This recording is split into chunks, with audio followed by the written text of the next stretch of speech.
Principal teachings of the Gita.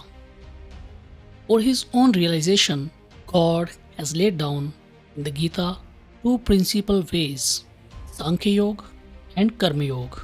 Of these, all objects being unreal, like the water in a mirage, or the creation of dream, gunas, which are the products of Maya, move in the gunas.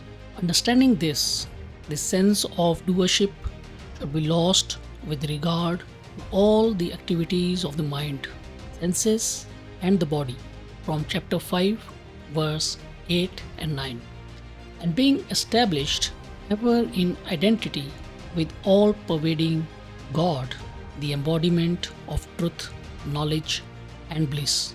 Consciousness should be lost of the existence of any other being but God. This is the practice of Sankhya Yoga. Regarding everything as belonging to God, maintaining equanimity in success or failure, renouncing attachment and the desire for fruit. All works should be done according to God's behests and only for the sake of God. From chapter 2, verse 48, and chapter 5, verse 10. And with utmost faith and reverence, surrendering oneself to God through mind, speech, and body, constant meditation on God's form with remembrance of His names, virtues, and glory should be practiced. From chapter 6, verse 47. This is the practice of yoga by a disinterested action. The result of both these practices being the same, they are regarded as one in reality. From chapter 5, verse 4 to 5. But during the period of practice, they being different according to the qualifications of the sadhak.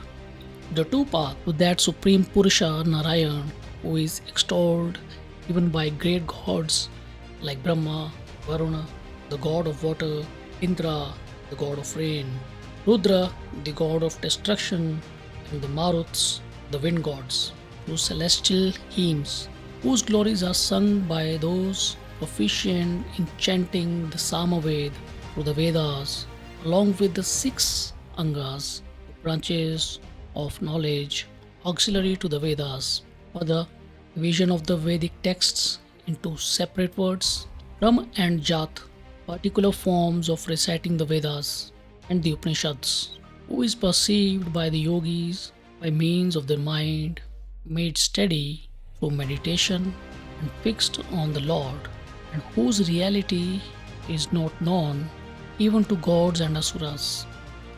Another mantra, obeisance to Vishnu, the dispeller of the fear of rebirths, the one Lord of all the regions, possessed of a tranquil form, lying on a bed of snake, from whose navel has sprung the lotus, Lord of all celestials, the support of the universe, similar to the sky, possessed on the color of a cloud, and possessed of a handsome limbs, Lord of Lakshmi, the goddess of wealth, having lotus like eyes and realized by yogis in meditation.